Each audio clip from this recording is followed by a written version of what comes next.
Tapi apa alasannya Kafka eh, tidak menginginkan karyanya diterbitkan? Pertama ya, karakter Kafka ini orangnya pemalu, introvert, dan dia orangnya perfeksionis. Jadi dia merasa apa ya, uh, uh, mungkin tidak sempurna, tidak bagus atau apa, dan dia tidak mau menyakitkan orang lain. Ya. Jadi begini, pada zaman Soviet Union sangat kuat, di zaman realisme sosialis kuat ya di Rusia, itu karya Kafka dilarang di Rusia. Karena apa? Kafka ini kalau paham realisme sosialis itu model-modelnya Pramudia dan sebagainya, Gorky, Tuku. Orang membaca langsung besok angkat senjata revolusi. Kafka terbalik ini. Kafka ini memperlamban justru. Dia tidak melawan dengan frontal, tapi dia melawan dengan ketakutan. Oke, selamat malam semuanya. Kita santai aja ya teman-teman. Mas Sigit, terima kasih banyak atas undangannya. Sebenarnya kami sebenarnya mengusulkan mau ke sini sebetulnya. Mas Sigit, ini kami datang membawa teman-teman dari komunitas gitu. Beberapa dari mereka sangat excited di grup itu. Aku mau ikut. Khususnya ini kayaknya terkesan banget dengan obrolan terakhir sama Mas Sigit gitu. Makanya dia langsung aku ikut kayak gitu. Terus ada yang anggota baru juga. Terus sudah saya beritahu mereka nanti kita ngobrolin tentang Kafka karena Mas Sigit ini adalah penerjemah beberapa karya Kafka langsung dari bahasa sumbernya gitu Mas ya. Nah, Ya, jadi gitu Mas. Jadi harapannya Mas Sigit mungkin akan sedikit lebih bekerja keras gitu untuk ini kan selama ini kan Mas Sigit ya paling dengan orang-orang yang di atasnya Gen Z gitu ya yang udah tua-tua. Ini Gen Z yang kemungkinan besar belum bicara tentang Kafka. Jadi kemungkinan Mas Sigit akan sedikit mengeluarkan banyak upaya untuk menjelaskan hal-hal yang sederhana dan sering kali diulang-ulang gitu Mas. Itu Mas, terima kasih banyak. Jadi kita mulai saja dah langsung ke Mas Sigit. Selamat malam teman-teman di Bumi Gora. Saya sangat tersanjung dan terhormat karena didatangi teman-teman di Mataram sini. Karena kita di Lombok, kebetulan saya punya buku puisi jejak-jejak yang tertinggal. Ini 2 tahun lalu saya terbitkan dan saya menulis puisi itu tentang Lombok. Pertama Mas Bage, Mataram, Senggigi, Gili Trawangan, Sumbawa Besar dan Dompu, Labuan Bajo dan sebagainya. Tapi aku membaca yang Mataram aja ya. Mataram. Kota ini berpayung daun-daun asri. Motor tua berkeliling membawa berita. Masih ada esok pagi. Di setiap sudut jalan. Seperti ditunggu. Perempuan tersenyum menertawakan dirinya dan berjalan. Itu aja, ini menyapa Lombok ya. Itu ditulis kapan Mas? 2 tahun lalu. Maksudnya khusus untuk puisi yang itu maksudnya? Kira-kira ya ini sebetulnya travel writing, menyusuri lorong dunia dalam bentuk puisi. Jadi ini kota-kota di seluruh dunia. Ada Havana, ada Mexico City, ada Beijing dan sebagainya. Tapi juga ada kota-kota yang saya datangi di Indonesia, termasuk Labuan Bajo, termasuk itu. Ya. Sumbawa nggak ada Mas? Sumbawa Besar ada. Oh, Sumbawa Besar ada. Saya baca ya. Ya, boleh Mas. Sumbawa Besar. Seperti tiba di dunia baru tanpa pita. Jejak membuncah tergantung arah selera. Ada gua, ada kerapan kerbau, beradu lari cepat di lumpur. Petang tiba, kambing dan sapi tidur di sabana jalan raya. Betul Mas. Sumbawa memang masih sangat liar. Belum terpetakan. Oke Mas, ini kan di depan kita ini kan Mas kayak untuk kepentingan kedatangan kami atau memang sudah di sini, Mas? Ini Nih. dan koleksi kecil Ah. kami tentang Kafka. Oke, boleh cerita, Mas. Ini apa namanya? Ini kok saya kayak presenter. Ini bahasa Jerman, Mas ya? Iya. Mbak Nisa bisa baca nggak? Oke. Jadi Bisa jelas. ini kartu pos.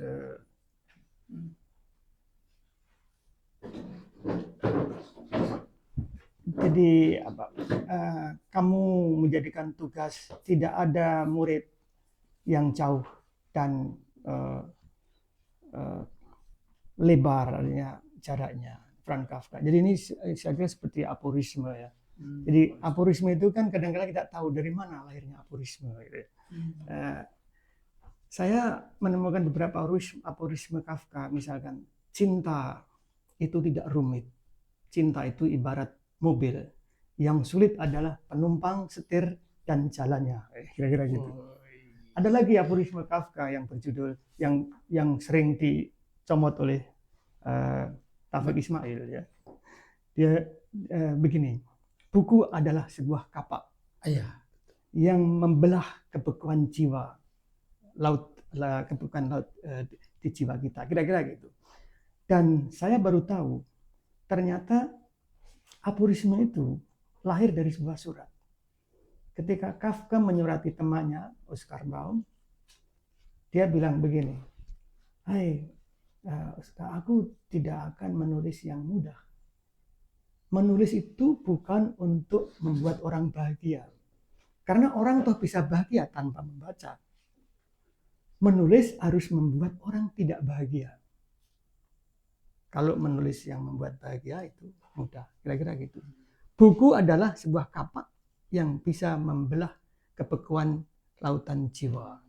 Itu konteksnya. Itu quotes-nya, tapi masuk di dalam surat. Nah, orang-orang akhirnya, ini kok bagus, kira-kira gitulah ya. Diambil, lama-lama kita yang belakangan lahir gitu kan, oh ini aforisme ternyata. Jadi artinya saya baru menemukan satu aforisme Kafka seperti itu dari surat. Selama ini kita kan nggak tahu ada kumpulan aforisme, tapi dari mana aforisme itu? Ya enggak. Ini kalau dari Kafka yang saya temukan sendiri, oh dari surat. Mungkin orang lain yang menemukan, tapi mungkin nggak cerita ya. Yang aforisme soal cinta yang sederhana seperti mobil bagus dicatat. Ya. Kebetulan kita barusan menerbitkan buku ini 100 tahun Kafka. Mas Dedi ada di sini, Mas Kiki ada, jadi dari Lombok ada 2 teman.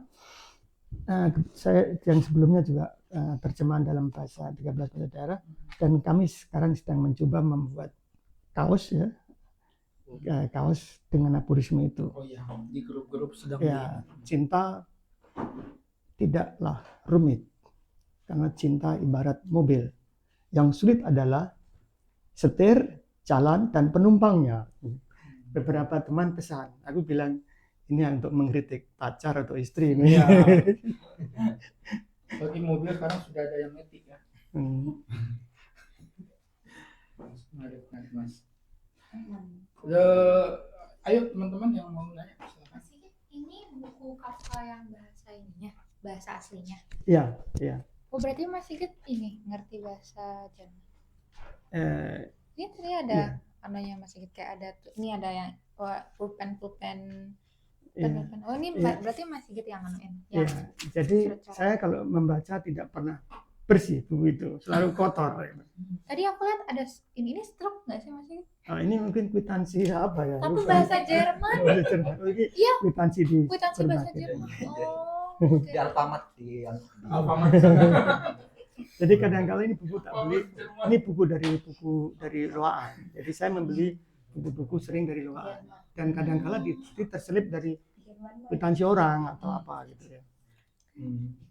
Aku mau nanya juga. Ini soal karya Kafka yang sangat terkenal itu, Metamorphosis. Ada nggak alasan dibalik kenapa Kafka mesti menceritakan di dalam dalam novelnya itu, novel ya? Novelet. Oh iya. Novelet. Kenapa harus kecoa begitu? Kenapa nggak binatang lain? Jadi, apakah ada suatu maksud dibalik hewan kecoa itu? Iya. Jadi Gustav Janosch pernah tanya dalam percakapan dengan Kafka, bukunya udah terbit ya. Ini kalau nggak salah ya. Bukan Surat Surat Ayat. Ayat. Yang satunya lagi Mas, itu apa? Metamorfosis. Oh, Metamorfosis. Atau lagi satu lagi buku yang setebal ini. Gustav Janosch itu penyair umur 17 tahun, Kafka 37 tahun. Ketemu. Gustav tanya Pak Kafka, kamu kenapa menulis tentang fabel ya? Insek, binatang kan fabel. Dia mengatakan bahwa manusia zaman sekarang, zamannya Kafka, itu seperti di penjara satu sama lain, tidak saling mengenal, sehingga ada semacam sensuh itu kerinduan untuk menghayati kebebasan seperti binatang itu. Tapi kenapa, kan binatang banyak ya, kenapa kecoa gitu ya? Saya tidak tahu pasti jawabnya, tetapi Kafka itu sebetulnya melawan dengan cara ketakutan, dengan cara rendah hati gitu ya. Jadi kecoa itu binatang yang sangat di Eropa itu sangat menjijikkan. Ini teman yang di sini dari Bali ini, yang lahir di Swiss ini, jam 2 malam WA aku, kita datang ke sini ada kecoa. Jadi kecoa di sini pada kecil dan dia terbalik nggak bisa gerak-gerak. Dia tuh aku datang bawa sapu, dia lari ke sini dia. Saya sudah tiga kali di WA dia tengah malam karena dia takut kecoa. Turis-turis yang di Indonesia kalau di kamarnya ada kecoa takut. Di Indonesia kecoa itu nothing ya enggak. Kita tuh ular pelan ya enggak. Ular aja nggak takut kira-kira gitu. Ya takut. Tapi artinya paling tidak ular lah di sini.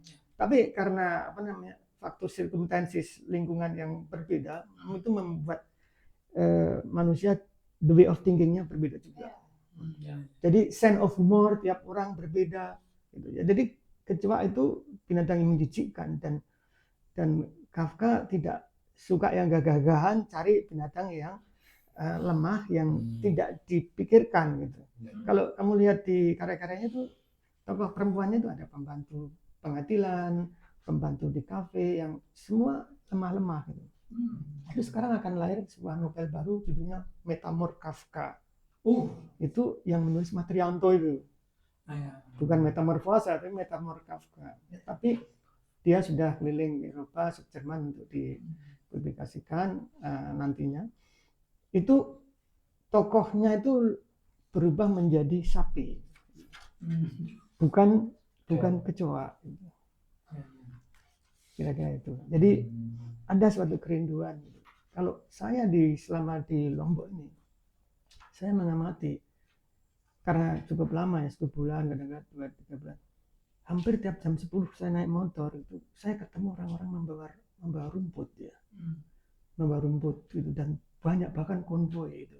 Bagi saya itu saya nggak pernah lihat di Jawa seperti itu ya. Saya di kampung tapi nggak ada. Di daerah bagian mana? Ya di arah Senggigi, arah ke sering kali. Artinya dekat dengan binatang di Lombok ini. Meskipun itu binatang itu dikasih diikat ya, tidak yang dibayangkan Kafka kebebasan binatang ya. Itu Mas. Karena teman-teman yang lain.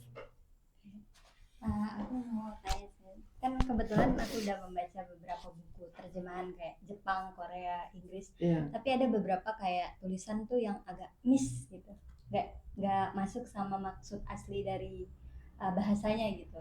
Kayak aku pernah baca terjemahan itu kata stage itu kan maksudnya penulisnya yang asli itu mau bilang itu tahapan, tapi diartikan dengan tangga di buku bahasa Indonesia gitu.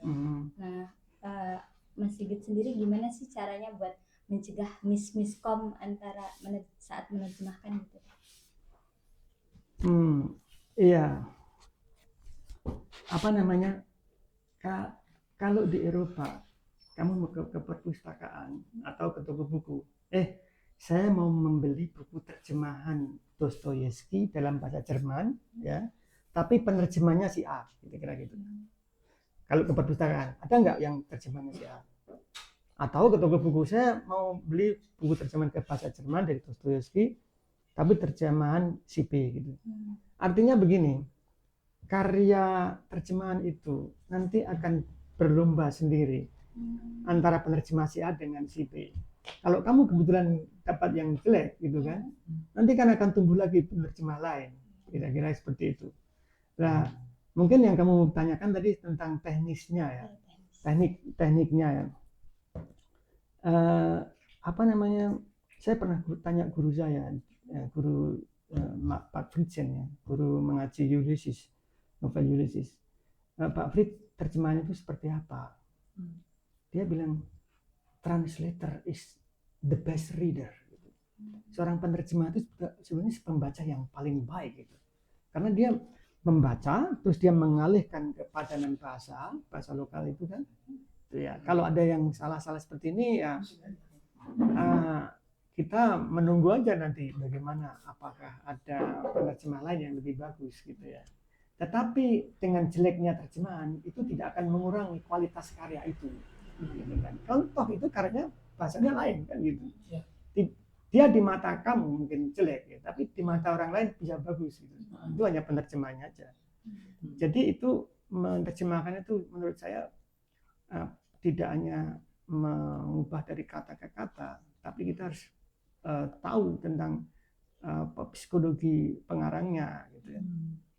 Terus latar belakang dan sebagainya. Ya. Itu Mbak. Ya, saya nyambung soal itu menarik. Jadi kan Mas Sigit kan sebagai informasi aja, Mas Sigit itu menerjemahkan langsung dari bahasa asli, bukan bahasa Inggris ke Indonesia. Nah, saya nyambung soal itu, Mas. Kalau misalnya Mas Sigit setelah selesai menerjemahkan Kafka, Mas Sigit ada semacam editor nggak atau orang yang dipercaya untuk apa namanya? Bukan mengedit sih, mereview gitu, apakah Iya semacam ya editor ya. Oh ya, jadi setiap penerbit itu ada editornya ya. Apa namanya? Tentu saja ada yang ramah baca, karya terjemahan yang ramah baca, ada yang artinya tidak mau kompromi dengan pembaca gitu ya. Saya termasuk orang yang tidak kompromi dengan pembaca. Gitu. Jadi aku hanya membaca di Google ya, yang membaca terjemahanku Kafka ya, yang novel proses itu dia bilang terlalu melelahkan, terlalu capek karena kalimatnya panjang-panjang. Gitu. Ketika buku itu dibawa ke Jerman, dilihatkan orang Jerman bilang ini terjemahan bahasa Indonesia tapi formatnya format Jerman, panjang-panjang. Kenapa? Aku punya alasan. Karya Kafka ini sebetulnya disuruh membakar. Sebelum dia meninggal, dia bilang membuat testamen pada Max Brod, temannya. Brod, tolong nanti kalau aku mati ini dibakar aja, aku udah nggak bisa bernapas lagi, kira-kira gitu. Terus Brod ditanya lagi, udah ada 2-3 surat itu ya, testamennya tak tulis di bukunya. Brod, tolong ya, supaya nanti karya-karyaku yang di tempat lain diambilin atau artikel, jangan sampai orang lain tahu. Tapi Brod mengingkari janji, justru diterbitkan. Gitu. Diterbitkan. Ini Makrut ini menerbitkan gitu ya. Sahabatnya Kafka. Tapi Makrut punya alasan. Kenapa dia justru menerbitkan padahal disuruh membakar. Nah, Makrut punya alasan. Alasannya gimana? Waktu dia ketemu di kafe, dia tanya, Kafka, kalau kamu menyuruh saya membakar manuskripmu, sekarang saya jawab saya tidak mau. Dan waktu itu Kafka diam. Terus dalam pikiran Max Brod, ketika Kafka meninggal, tak terbitkan. Kalau Kafka sebetulnya dia mengelak, dia harusnya harusnya menyuruh orang lain lagi buat testamen. Tapi kan tidak. Satu. Kedua, Borges, ya, penyair dari Argentina, dia bilang, Kafka ini gaya-gaya aja nih. Kalau mau bakar, kenapa nggak bakar sendiri nyuruh orang lain? Kira-kira gitu. Itu ada argumen-argumen seperti itu.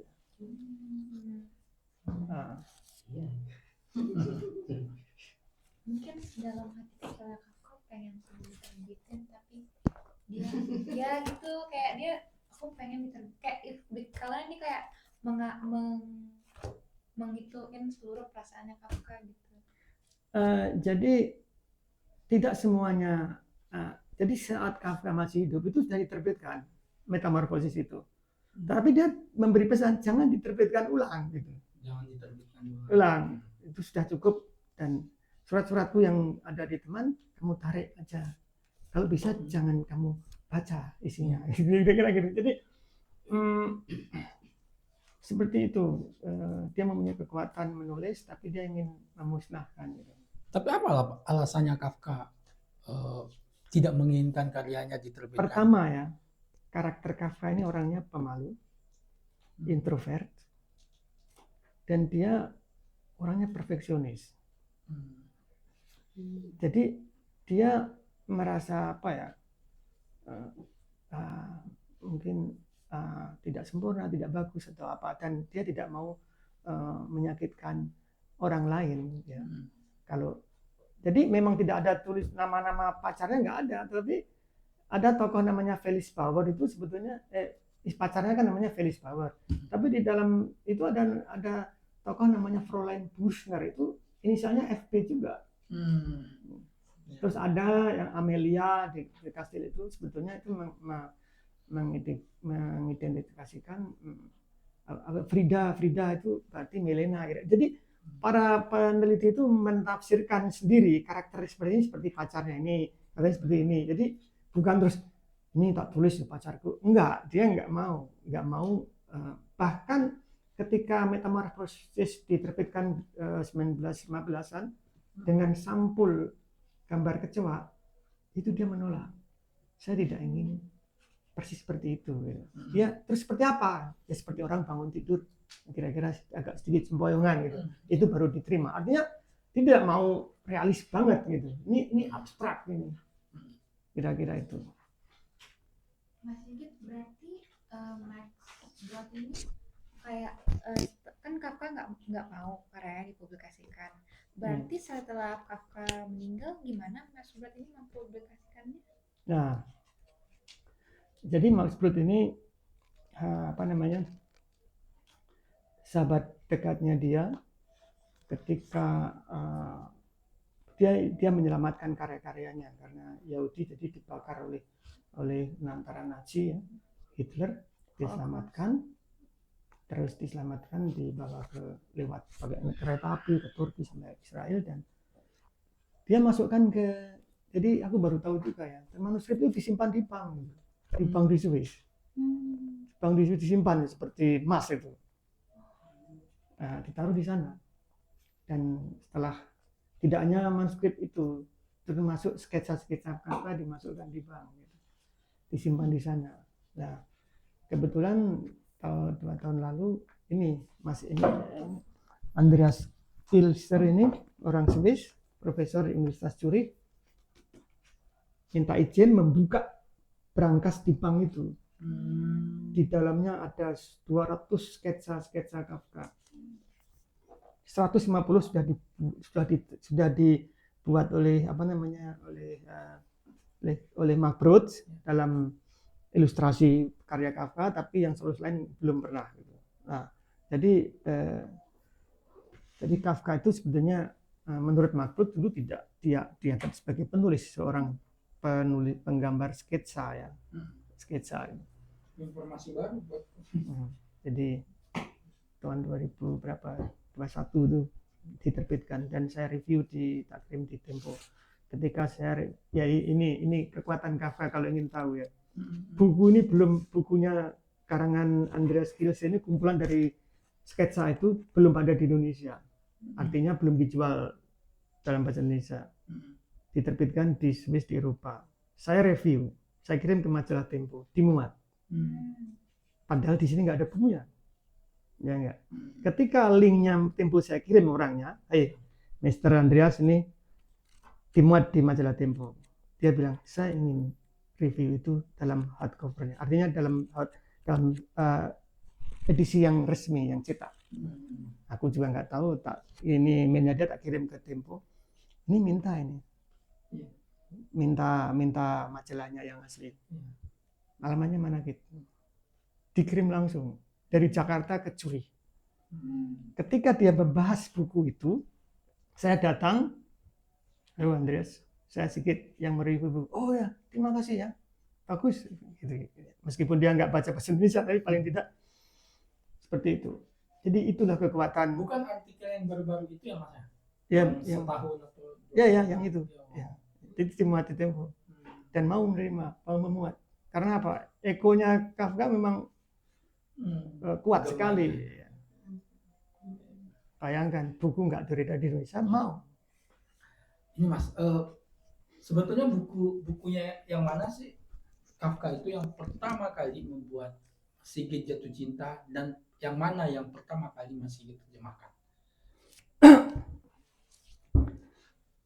Pertama saya membaca Metamorfosis Kafka itu terjemahan Eka Kurniawan. Tapi di blog ya, di website. Saya baca, saya bingung. Baca lagi bingung, saya cari yang Jermannya lebih bingung lagi. Jadi terus saya tidak menerjemahkan itu. Kafka itu hanya membuat trilogi novel. Pertama Amerika, yang ditulis dia belum selesai, kemudian Proses, The Trial itu, yang ketiga Castile. Menurut Max Brod, Proses Amerika ini tesis, Proses, The Trial antitesis, yang Castile itu sintesis. Saya ngambil yang antitesis ini yang saya terjemahkan. Jadi betul-betul menurutku ya, ini suatu pergulatan yang menggambarkan sorot-marut dunia hukum yang zaman itu ya. Masa dia Yosef K ini bangun, pembukanya ini Yosef K bangun pagi tanpa kesalahan apapun ditangkap. Ya, ditangkap. Nggak ada tahu salahnya. Sampai akhir dia dibunuh nggak tahu salahnya. Seperti itu. Dan ketika Yosef K itu mencari mencari bantuan, semacam pengacara gitu. Pengacara ini temannya, pamannya dia gitu. Dia jatuh cinta sama pembantunya gitu. Pamannya bilang, "Kamu di mana?" Saya bawa ke temanku pengacara, malah sembunyi di belakang di dapur sama pembantunya, dia sedang membayangkan lukisan-lukisan macam-macam. Jadi bukan terus ayo ke paman, terus nanti ngomong tentang bagaimana membela, enggak.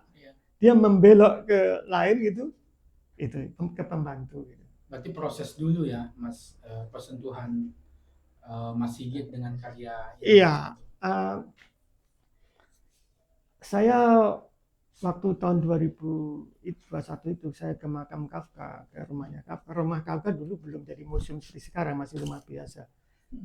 Itu saya mulai tertarik, dan saya juga tapi saya terjemahkan yang itu, terus perusahaan kecilnya saya coba terjemahan, terus aku lihat Metamorfosis terjemahkan juga. Dan di Indonesia ini menurut saya tidak ada karya sastrawan asing yang lengkap diterjemahkan. Novelnya, cerpennya, coba taruh aja Hemingway misalkan ya. Hemingway paling diterjemahkan The Old Man and the Sea. Itu diterjemahkan oleh 2-3 orang. Penerjemah beda, penerbit beda. Kafka, Metamorfosis diterjemahkan mungkin sampai 5 orang. Penerbit beda, penerjemah beda.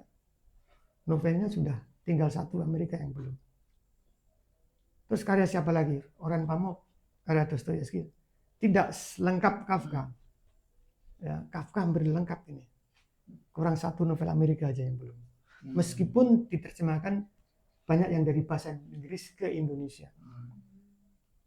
Dan mungkin saya yang memulai dari bahasa Jerman langsung ke bahasa Indonesia. Oh ya Mas, sebelum saya lupa, ada titipan pertanyaan dari anggota kami, namanya Hakim. Tadi sebelum ke sini, saya sama dia sempat bikin podcast, ulas buku 1984, dia baru selesai.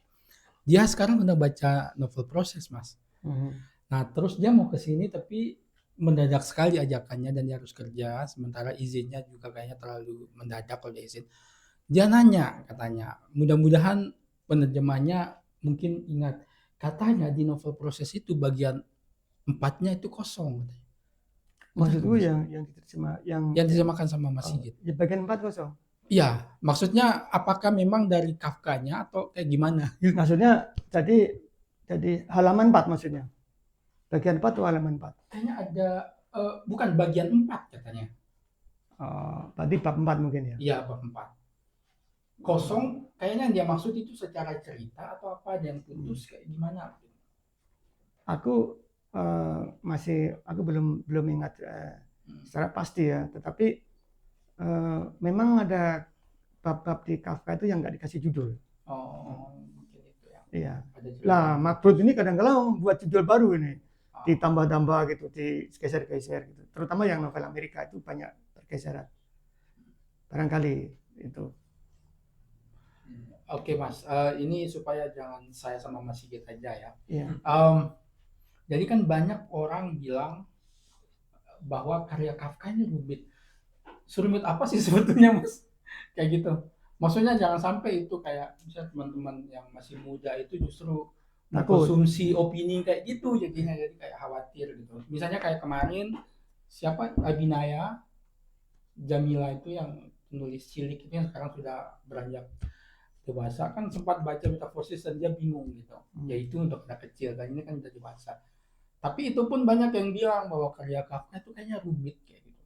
Memang dia rumit atau gimana Mas? Maksud aku bisa kasih rekomendasi teman-teman nanti yang mau baca Kafka bisa mulai dari mana?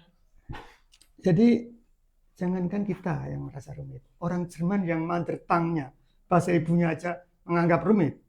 Apalagi kita yang pakai bahasa lain lagi ya. Orang Jerman nggak, coba tanya orang Jerman. Kalau Indonesia, pasti dia kebanyakan Semua orang Jerman kalau ke rumahnya selalu ada buku Kafka di lemarinya. ada ya. Selalu Kafka. Jadi kalau aku tanya orang Swiss yang baca Jerman, udah baca Kafka? Nanti nunggu pensiun saja. Istriku kalau aku nyari bukan kosakata Jermannya Kafka itu kadang-kadang agak yang almudis ya, yang agak lama gitu. Misalkan sofa itu Ottomana gitu. Ottomana itu sofa yang model Turki gitu. Itu di kamus nggak ada. Tapi harus dicari-cari. Kalau aku tanya, itu istriku kan mother tongue-nya Jerman. Dia SMA udah baca.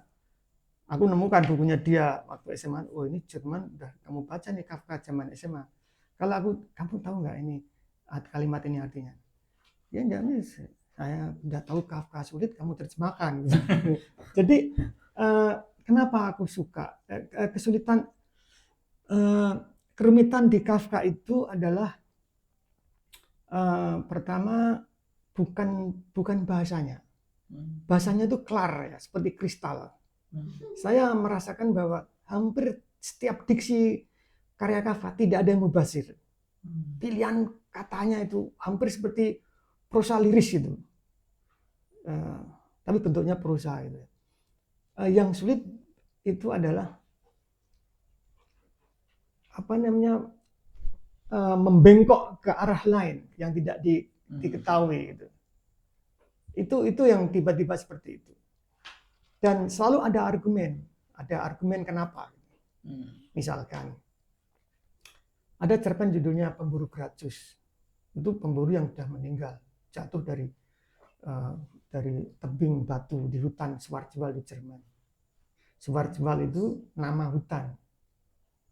Tapi di dalam terjemahan bahasa Indonesia dari bahasa Inggris itu dibilang Black Forest gitu kan. Black Forest terus diterjemahkan hutan hitam gitu ya. Padahal nama itu tidak boleh diterjemahkan. Misalkan Tanah Abang, masa aku bilang Red Earth. Nanti kamu ke sana, Mas mau ke pasar Red Earth ada nggak? Ya nggak tahu. Nama kota, nama tempat itu original. Diganti bahasa pun ya tetap harus itu. Masa aku Senggigi bilang lain gitu kan? Ya Senggigi kan kira-kira gitu. Nabila Prophet lah. Nah, Schwarzwald, kalau orang yang tahu atau tinggal di Jerman, Schwarzwald itu nama hutan. Tidak bisa disamakan dengan Quetars Black Forest itu. Ya. Itu terjemahan bahasa Indonesia ada yang seperti itu. Nah, kembali ke pemburu tadi itu. Ya. Dia jatuh, meninggal, terus dia datang ke hutan lagi. Hutan lagi, hidup. Terus dia mengirim merpati besar datang ke rumahnya wali kota. Hai Pak Wali, kira-kira gitu. Kamu harus menemui pemburu Gracchus ini. Dia sudah kembali hutan. wali kota datang di situ. Entah siang atau malam saya nggak dijelaskan ya. Situ, kamu Gratius tuh? Ya. Kamu kan udah mati? Ya. Coba bayangkan. Ada dialog bilang kamu udah mati? Ya.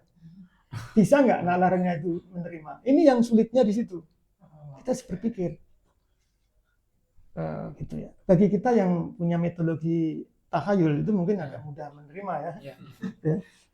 Tetapi Kafka mempunyai argumen. Setelah itu ada narasi, ketika saya memburu kambing liar di hutan Swartwal yang di Indonesia tadi diterjemahkan Black Forest, dari Inggris Black Forest jadi kan hutan hitam itu, saya tergelincir dan meninggal.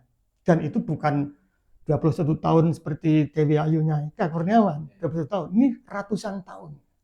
Dan ketika saya lacak siapa Gracchus ini, nama Gracchus dari mana? Bahasa Latin itu.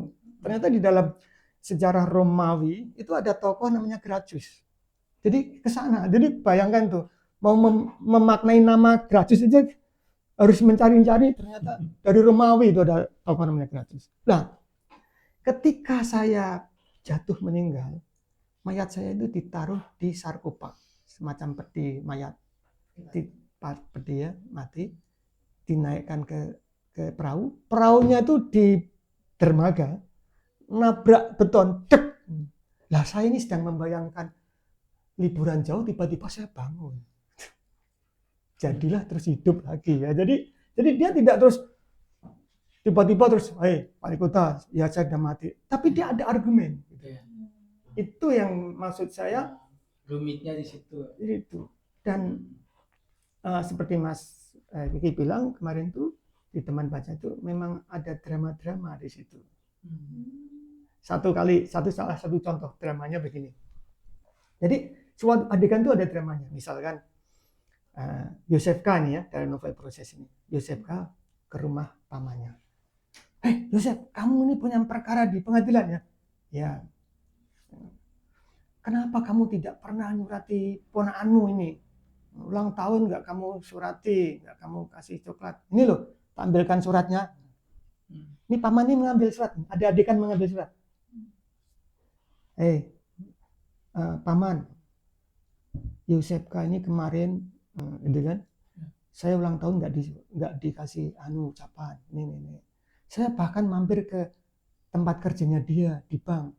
Saya dengar-dengar dia kena kasus. Nah ini suratnya. Jadi di dalam narasi itu ada suatu potongan drama, gitu loh. Kayak naskah drama. Jadi itulah yang membuat kita ini menjadi masuk gitu cerita itu. Sekarang saya mau tanya, kalau aku menulis saya makan di pinggir Pantai Senggigi, makan sate di pinggir Pantai Senggigi, dengan saya memakan sate balayak bulayak di pinggir Pantai Senggigi. Mana yang mengikat memori antara sate balayak atau sate pada umumnya? Sate bulayak. Balayak kan? Iya. Kalau saya mau pergi ke pasar Ampenan membeli baju, saya akan pergi ke pasar Ampenan membeli pakaian. Mana yang lebih membekas antara baju atau pakaian? Baju kan? Pakaian itu in general. Makanan itu in general. Tapi kalau kita sebut tentang spesifik, itu kita lebih teringat. Nah, penulis biasanya memilih yang itu. Itu ada dalam styling memilih diksi ya. Itu aku membaca itu. Nah, itu waktu aku membaca buku styling itu judulnya begini. Nietzsche bilang gini, mengubah gaya bahasa artinya mengubah cara berpikir. Jadi dari pikiran ini sudah berubah dulu, nggak usah dibunga-bungakan, gitu kira-kira gitu. Nah, Kafka menurutku dalam setiap narasi itu di dalamnya ada dramanya yang hidup itu loh. Bayangkan itu ada paman, ada ponakan, ada ulang tahun, betul-betul dia ngambil surat itu. Kira-kira itu.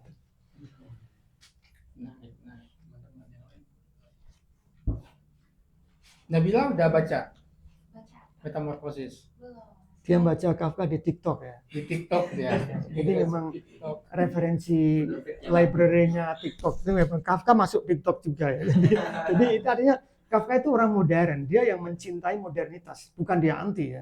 Jadi digitalisme itu welcome, no problem. Kalau Kafka hidup mungkin tidak masalah. Kenapa?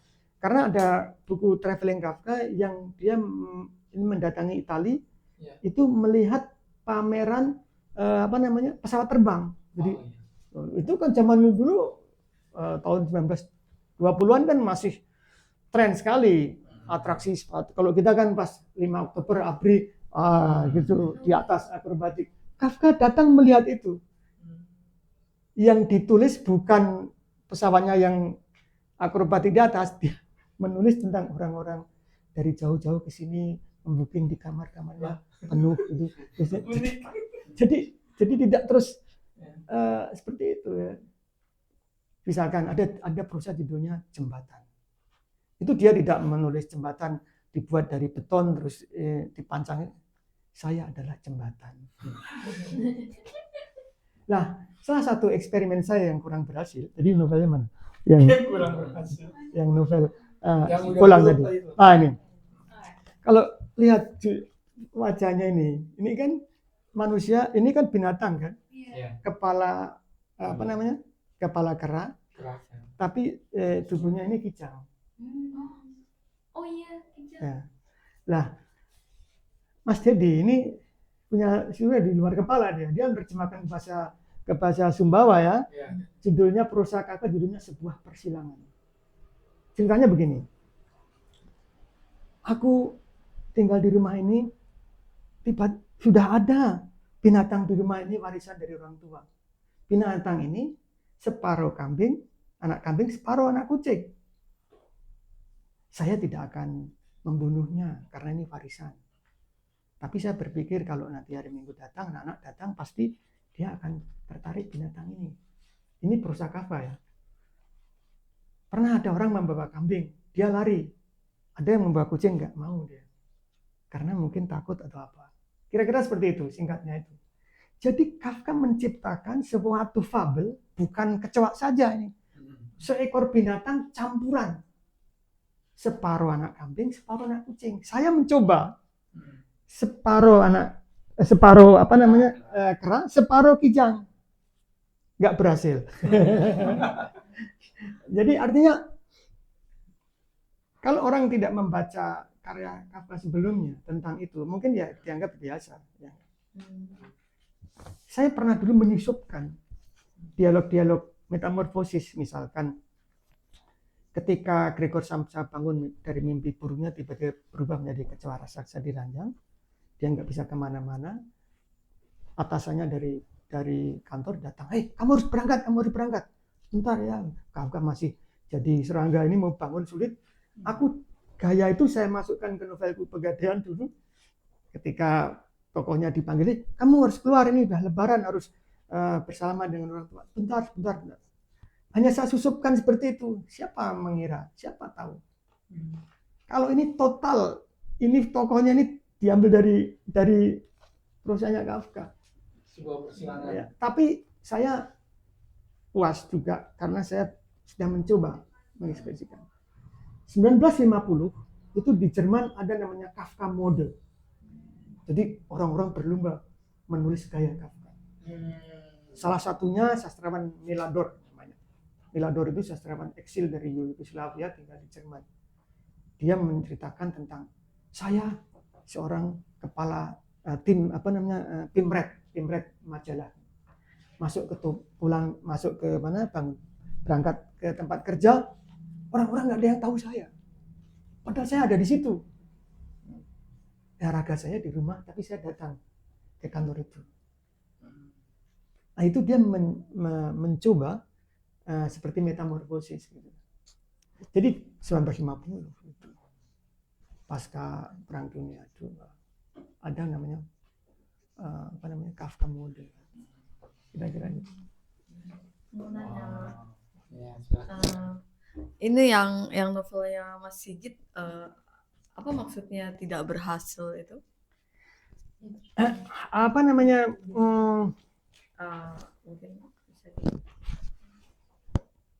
Artinya kalau saya melihat dari pembaca ya, hampir nggak ada pembacanya.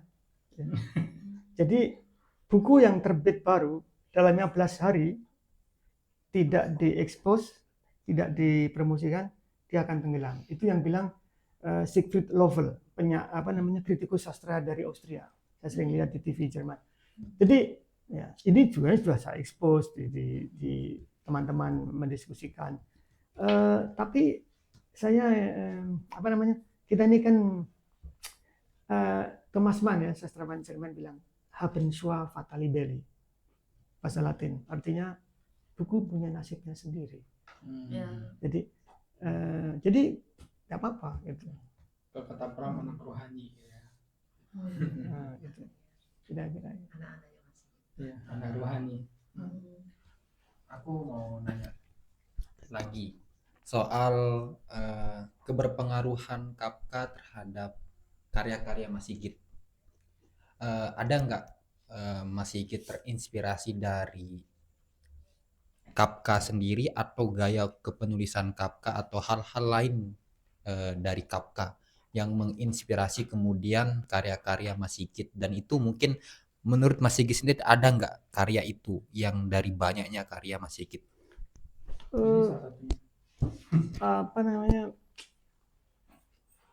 Jadi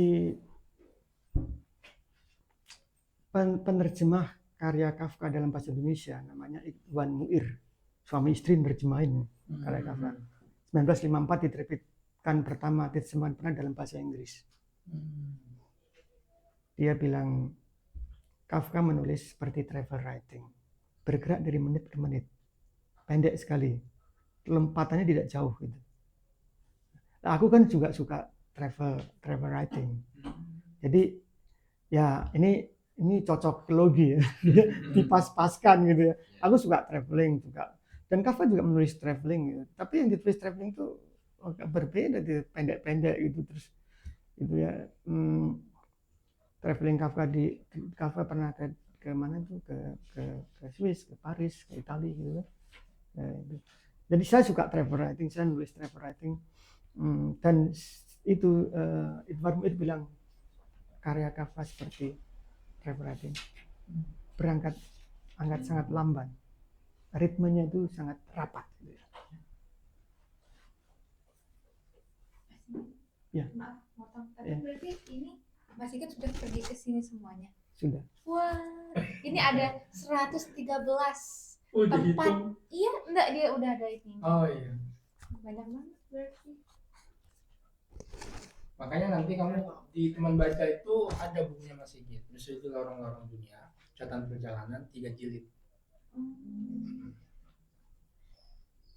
Kamu ada keinginan untuk keliling dunia? Atau mau di Lombok saja? Ada. Sangat ada. Kalau yang ini Mas, apa? Ini Biografi. enggak, ini karya Kafka. Jadi ini seperti ini. Jadi apa isinya? Jadi ini prosa-prosanya dia. Jadi kumpulkan besar ini prosa-prosa dia ini. Prosa-prosanya terus. Jadi ini kumpulan Ini seluruh karya Kafka di sini. Ya. Ilustrasi yang membuat ini teman di Lembali. Mbak Nisa, Oh iya, Mas Sigit. Silakan. Bagaimana Mas Sigit melihat apakah sebagai yang penerjemah Kafka, pembaca Kafka, pengaji Kafka, Mas Sigit? Tadi juga Mas Sigit menjelaskan ada eranya Kafka muda gitu ya. Kalau di Eropa, khususnya di Jerman lah ya, Jerman Praha gitu, apakah ada nggak era Kafka itu redup gitu pembacanya? Kemudian apakah sekarang itu lebih booming nggak daripada sebelumnya? Gimana menurut Mas? Jadi begini, pada zaman Soviet Union sangat kuat, di zaman realisme sosialis kuat ya, di Rusia itu karya Kafka dilarang di Rusia. Karena apa? Kafka ini kalau paham realisme sosialis itu model-modelnya Pramudia dan sebagainya, Gorky, Jituko, orang membaca langsung besok angkat senjata revolusi. Kafka terbalik ini. Kafka ini memperlamban justru. Dia tidak melawan dengan frontal, tapi dia melawan dengan ketakutan. Gitu.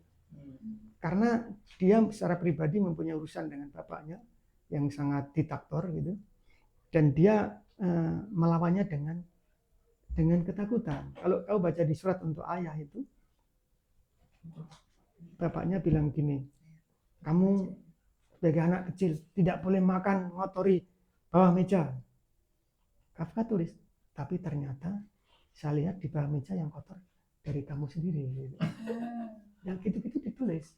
Tetapi saya tanpa bantuan bapak, saya tidak menjadi Kafka yang sekarang. Ya, jadi semacam ambivalen, tetapi ya nyolu lah ya bahasanya itu. Aku memuji bapak, tapi juga mengkritik gitu. Ya. Nah ini kita ini kadang-kadang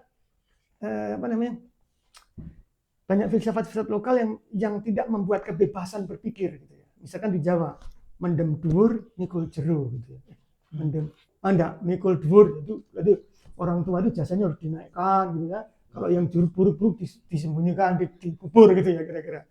Yang gitu-gitu mitos itu kayaknya nggak ada gitu. Jadi surga di bawah telapak ibu, kaki ibu gitu misalkan gitu ya. Mungkin saya nggak ada ya. Jadi dia bebas mengungkapkan ekspresi protesnya kepada ayah. Gitu. Jadi surat untuk ayah itu satu surat 100 halaman lebih gitu. Pada satu orang ayahnya, dan belum disampaikan ayahnya karena takut menyampaikannya lewat ibunya, tolong sampaikan bapak ya. Sampai dia meninggal nggak disampaikan. Tapi sekarang seluruh dunia membacanya di surat itu. Jadi kalau sekarang aku dengar sekarang di Jerman sudah mulai ada niat untuk membaca karya Kafka lagi. Gitu. Kenapa digitalisme ini sudah mulai membosankan ini, sudah mulai jenuh gitu ya. Itu orang disuguhi visual melulu gitu. Saya pun sebagai penulis travel writing, seindah apapun aku membayangkan misalnya Istanbul dengan masjid birunya membuat orang terpana. Ya. Seindah apapun kalimatku, zaman sekarang orang akan melihat langsung visual. Seperti apa sih masjid biru di Istanbul kira-kira gitu ya. Jadi antara digital, visual dan teks itu sebetulnya saling berlomba secara positif. Saya ingat kritikus sastra Jerman namanya Marcel Reich-Ranitzky bilang, saya mencintai kata daripada kabar. Sebab itu saya pergi ke teater daripada bioskop. Kira-kira gitu. Jadi misalkan sekarang saya lebih mencintai buku daripada TikTok, misalkan gitu ya. Jadi, tapi itu memang perkembangan zaman. Tapi kau nanti coba saksikan sendiri. Ya, orang yang biasa membaca itu nanti cara berbicaranya pun akan terstruktur, akan kalau banyak bacaan nanti akan selektif sendiri gitu. Mana yang akan diungkapkan gitu. Sekarang kalau referensinya TikTok misalnya visual, terus gimana cara pengaman menurut jadi coba tolong review sebuah film gitu. Nanti kalau aku tanya di halaman ini kalimatnya apa ya yang indah, nggak bisa kan dia kan. Oh, dia bilangnya oh dia bacanya agak fotonya agak gini sedikit, nggak bisa. Tapi misalkan aku menonton film Siddhartha karangan Hermann Hesse ya. Aku udah membaca dulu novel Siddhartha dari Manesse. Bayanganku, karena ini teks ini kan multi tafsir kan, multi imajinasi ya. Ini mesti Siddhartha ini ganteng lah kira-kira gitu ya. Tapi dalam film itu saat itu yang saya lihat itu yang nggak ganteng, jadi aku merasa kecewa. Sama saya juga kalau nonton film harus baca bukunya dulu. Gitu kan. Jadi memang kalau film itu, tapi kan tergantung nanti film orang lain yang buat lain lagi orang. Jadi tapi kalau teks itu kita mempunyai otonomi untuk menafsirkan sendiri. Tapi kalau film kita otonomi jadi pangkas gitu. Hegemoni ada di pembuat produsernya gitu. Jadi kita maunya yang agak ganis sedikit tahu-tahu kurang kira-kira gitu. Tapi kalau buku terserah kita. Ini kelebihan buku gitu. Ketika aku membaca Ulysses 3 tahun, satu novel saya baca 3 tahun bersama-sama reading group dengan teman-teman lain di dalam bahasa Inggris. 700 halaman ya, 3 tahun selesainya katamnya. Karena tiap hari Selasa itu 1,5 jam, 2 halaman. Besok minggu lagi 2 halaman lagi. Sampai 3 tahun. Sebelum 3 tahun selesai, aku bilang sama guru, aku mau nonton filmnya. Jangan dulu. Katakan dulu, kamu akan kecewa nanti. Dan setelah selesai, kita nonton bersama-sama. Filmnya Ulysses. Oh iya. Selamat malam. Ini istri saya, Siki tadi. Gara-gara si TikTok sekarang tahunya kata-kata hari ini. Ini kenalkan, ini namanya Queenie. Ya, ya. Ini ibunya dari Bali, bapaknya Swiss, tinggal di Swiss, besar di Swiss. Ya. Ini Claudia. Dia belajar bahasa Indonesia di Ubud. Ini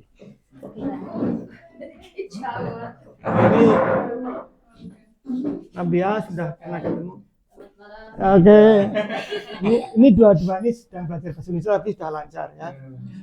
Kentolin, coba kamu bicara bahasa Indonesia. Kenalkan nama saya.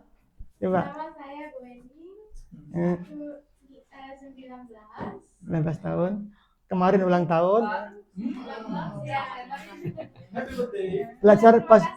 Belajar Indonesia berapa lama? Berapa lama? Ya. Udah 3 bulan. Tapi lagi 1 bulan. Online. Kalau Claudia belajarnya di jalan dengan tukang parkir di pantai di jalan, tidak ada sekolahnya dia ini agak liar ini dia. Ya, oke. Silakan. Tidak harus malu bicara. Ya. Tidak harus malu salah. Oke, lanjut silakan. Ya, ya, kami tinggal di teras di atas. Oke. Di rumah utara. Oke.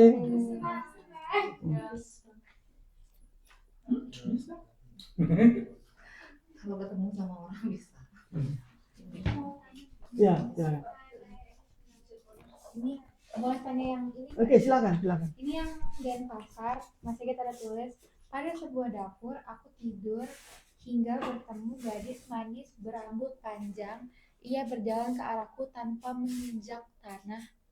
Kangkungku mendidih bersama mie dan ternyata ia sangat menunggu karangku. Ini selalu aku tadi. Betul. Oh berarti ini masih kita. Betul ya. Jadi aku namanya merantau ya, orang merantau dari Jawa ke Bali pertama kali kan nggak ada uang. Aku mau nyewa kos-kosan itu kan harganya 25.000 yang ada kamar mandi. Aku nggak mampu untuk 25.000. Terus yang ada dapur orang Bali. Dapur kan di belakang. Nah yang sebelahnya itu orang supir bemo 10.000. Nah, aku nyewa yang 10.000 itu. Ketika aku di situ, biasalah bekasan anak kosan kan makan Indomie sama kangkung di satu ya. Jam 5 pagi kan, kalau di Jawa jam 4 itu. Itu ada perempuan jalan dari arah sana, rambutnya panjang gitu, cantik, dekati aku, dekat jarak 3 meter dari aku, senyum gitu. Terus aku sih penakut sebetulnya, tapi waktu itu saya nggak takut. Saya hanya berpikir, oh ini kayaknya anak nakal mungkin ya. Terus dia pergi keluar gitu. Jadi aku pertama-tama itu lihat, pergi keluar, ada pintu kan, orang Bali itu rumahnya kan selalu ada sebelum bangun rumah orang Bali itu membuat dulu, pagar kan. Terus ada satu pintu. Aku begitu matahari udah terbit, aku lihat pintunya. Karena aku belum pernah ke sana. Ternyata di luar pintu itu kolam seperti genangan air. Nggak mungkin orang ini kan. Iya. Itu aku tanya tuan rumah, Mbak, dia biasa itu untuk orang-orang yang baru kenalan. Nah, aku waktu itu udah mau pulang ke Jawa ya, agak kerasan ya. Wah, kok mistis sekali di sini gitu, takut. Tapi itu real gitu. Podcast horor jadi. Berarti harusnya Oh ya, mau nanya nih. Ya. Jadi menarik sekali dari tadi, Nikma dari awal. Jadi saya nih kan kayaknya belum pernah sih Mas baca Kafka ini. Belum ya? Nah, kira-kira kalau Mas Sigit sendiri gitu ya merekomendasikan gitu untuk saya nih, kira-kira saya harus mulai dari mana? Dari novel yang mana untuk memulai gitu, untuk mengenal Kafka atau mengenal bahasanya, pokoknya biar masuknya enak gitu. menurut saya begini, kan sudah ada Kafka, 3 prosa Kafka yang dalam bahasa Sasak. Sudah ada. Sudah ada, ya. Ini Mas Didi. Yang terjemahkan teman kita di sini, yang di Mataram, dari Lombok Timur. Coba kau baca itu dulu. 3 judul tadi. Satu judulnya sebuah persilangan yang tak buat novel ini. Yang kedua adalah Di Depan Hukum. Yang ketiga adalah Sang Penunggang Ember. Ember itu dinaiki gitu. Itu dalam bahasa Sasak udah ada. Kenapa aku rekomendasikan itu? Pertama itu prosanya pendek. Kedua, apabila teks itu dibaca dari bahasa itu ada emosional. Ya enggak? Merasuk. Bahasa ibu ini kan lebih tua dari bahasa Indonesia, ya enggak? Bahasa Indonesia kan 1928, Bapak Muda. Bahasa ibu sejak nenek moyang kita lahir kan? Jadi emosionalnya ada. Itu baca dulu, pinjam Mas Dede. Ada di perpustakaan Mas. Setelah itu baru nanti baca short story-nya, ada terjemahan dari bahasa Inggris, ada short story-nya. Di tempat sana ada ya. Banyak lengkap. Gitu. Jadi Kalau itu dari bahasa Indonesianya gimana Mas? Ya, Kalau mulainya masuk dari bahasa, kalau tadi kan bahasa Sasak nih, Ya, mulai ya, lewat ya. situ. Tapi kalau bahasa itu, Indonesia, kalau bahasa Indonesia itu cerpen-cerpennya dulu aja. Karena metamorfosis termasuk berat. ya. Termasuk berat, tetapi apa namanya? Ini kejelekannya orang kalau menyukai satu karya itu apa namanya? Pokoknya hati-hati menyukai karya yang akan nanti membuat kamu ketagihan, akan kecanduan. Tapi ingat, kecanduan intelektual. Nah, ini penting. Ya. Kecanduan boleh kecanduan yang lain, tapi ini kecanduan intelektual. Artinya, saya pernah dengar dari sastrawan Remi Silado. Dia bilang gini, kalau kamu mau menaklukkan Barat, kamu harus kuasai karya Barat. Gitu. Dan pengalamanku pribadi ya, saat menerjemahkan karya Kafka itu, ketemu orang Jerman, ketemu orang Swiss, baca Kafka, dia respect loh, Mas, kamu kuliah di mana? Kok tahu itu ya? Jadi apa namanya? Kalau kita tinggal di Eropa, pelajari itu sastra Eropa, kuasai semampunya. Paling tidak ketemu dengan orang itu kita bisa berbicara. Gitu. Karena kalau memasuki suatu bangsa, di situ ada kehidupan sehari-hari, di situ ada kehidupan literatur. Literatur sastra itu adalah saringan dari seluruh kehidupan bangsa itu diangkat di dalam karya dan kita membacanya. Dan kita ketemu dengan orang-orang seperti itu, nanti kita ngobrol, kita langsung tidak usah tahu yang detik-detik, tapi kita tahu karyanya itu sudah merangkum. Orang asing yang datang ke Indonesia tidak perlu ke ujung-ujung Nusantara, baca Bumi Manusia, misalnya Pramo itu sudah sedikit, oh ini mewakili kira-kira gitu. Mas Sigit, Ya.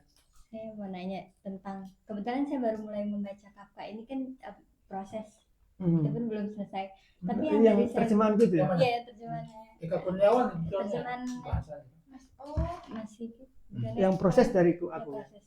editornya. Ya. Jadi kayaknya saya melihat ada nyambung deh sama Perang Dunia Pertama nggak sih? Apakah waktu itu menulisnya terhadap sentimen-sentimen yang pas Perang Dunia Pertama kan ada kayak sentimen Austria, Hungaria gitu. Karena ada di prosesnya dia kan menjelaskan tentang seseorang yang kayak dituduh gitu. Wow. Terus juga ada kayak penjaga gerbang itu seperti tidak menunjukkan penjaga gerbang gitu. Apakah tulisan Kafka ini dia penuh dengan apa namanya sesuatu yang harus kita pelajari lagi gitu. Ya soalnya saya melihat penjaga gerbang di situ tuh lebih kayak sistem birokrasi gitu. Kalau gitu sih kalau kamu. Malah anak hati. Kalau menurut Sisi politik. Iya. Anak hati membaca Kafka gini. Memang itu Kafka hidup di zaman Perang Dunia I ya. Jadi tentu saja suasana pasca perang itu dan waktu Kafka 1917 berapa itu dia merasakan sendiri bagaimana, misalkan ada satu prosedia yang judulnya bunker. Sebenarnya memang ada bunker di sana, dibuat bunker dan dalamnya gelap, ada suara yang tidak jelas gitu. Di dalam ruangan tuh labirinnya tuh nggak jelas gitu, di mana itu ya. Nah, jadi itu memang menggambarkan kacau balaunya sistem hukum, namanya perang dunia satu ya. Tapi dia tidak eksplisit menggambarkan oh ini perang di sini, enggak. Salah satu contohnya ada judul prosa judulnya In the Strafe Colony. Ya, itu death penalty itu apa itu ya?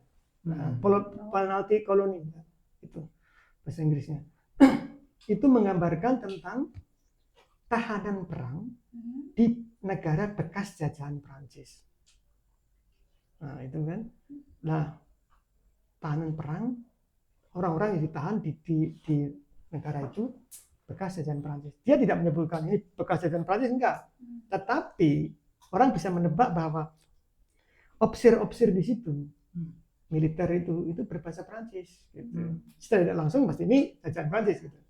Saya menemukan buku baru yang menggambarkan bahwa ini terjadi di Kaledonia Baru, dekat Australia ini. Ya, suatu saat di FIB UGM ada diskusi webinar, aku diundang, suruh membacakan karya Kafka yang berjudul Hukuman di Tanah Jajahan. Saya bilang ini menggambarkan, singkatnya cerita begini, seorang traveler ya datang ke negara itu, tempat itu akan dilihatkan mesin cara membunuh manusia. Mesinnya ini dalam hitungan menit atau jam seperti gerigi, orangnya terlentang, turun, terus digilas meninggal dalam hitungan menit atau jam. Traveler ini melihat, terus dia bilang opsirnya, militernya, ini akan saya praktekkan, ini orangnya ini orangnya ini nggak diadili, nggak dimana, langsung mau dihukum gitu loh. Ketika dia mau dihukum, nah ini mau di mesinnya nggak jalan. Terus komandannya bilang, udah mesin ini saya coba sendiri. Itu ini jalan, meninggal orang. Ya. Ini ada di dalam prosa Kafka. Menarik. Di dalam webinar itu, ya, di dalam webinar itu ada seorang kandidat doktor yang di Amsterdam ikut di dalam situ sama aku membacakan cerita itu. Dan Kafka tidak menggambarkan eksplisit dari mana tempatnya mana. Ya. Tapi para peneliti itu tahu ini tempatnya di Kaledonia Baru. Gitu. Terus suatu saat aku pernah podcast tentang tema ini. Anda mantan dubes di Kaledonia Baru menulis buku tentang Kaledonia Baru karena di sana banyak orang Jawa tinggal di sana, seperti di Suriname.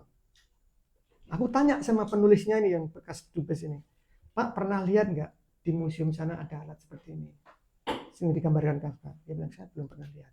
Tetapi dalam webinar saya dengan FIB UGM, dia bilang yang kandidat dokter dari Belanda itu, Mas, saya lihat sendiri di museum di Kaledonia ada mesin yang digambarkan Kafka. Itu perang dunia satu tentu saja kan. Itu. Iya, kadang-kadang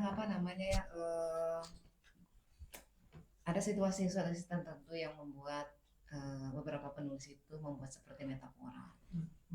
Misalnya ya mungkin berbicara pada zaman itu tidak bisa secara clear gitu, secara terbuka gitu, karena salah sedikit nanti bisa ya tahulah seperti apa gitu ya. Misalnya di Indonesia zamannya Soeharto umumnya itu biasanya ya mungkin orang akan menulis cerpen misalnya Mamang Bober apa segala macam gitu. Dan orang bisa memiliki persepsi masing-masing lah itu siapa gitu. Nah ada yang anggap itu mungkin politiknya zaman Soeharto atau apa gitu, seperti itu. Seno yang nulis ya. Nah mungkin kayak La Peste mungkin yang Albert Camus, Sampar atau La Peste itunya Perancisnya. Nah itu ada yang bilang itu ketika Nazi menduduki Perancis atau Perancis menduduki Aljazair itu seperti metafora lah, seperti itu, nggak bisa secara langsung seperti mengkritik sebuah apa namanya penyakit, maksudnya sebuah kondisi perang saat itu yang membuat banyak sekali orang meninggal diibaratkan seperti penyakit wabah, padahal itu mungkin apa perang lah seperti itu. Dan dikaitkan juga kalau dulu memang pernah terjadi itu wabah gitu, seperti itu, wabah yang benar-benar wabah yang penyakit apa pes lah seperti itu ya. Jadi ada apa namanya mungkin pada situasi tertentu mungkin disamarkan seperti itu, tapi orang bisa langsung apa tahu gitu, oh memang itu ada seperti itu gitu. Beberapa kondisi aku pikir begitu sih. Ya, si William Faulkner menulis buku William Faulkner in the University. Coba kamu baca, cari di Google. William Faulkner, ini peraih Nobel sastra dari Amerika. Itu dia diundang oleh kampus tinggal sekitar 2 minggu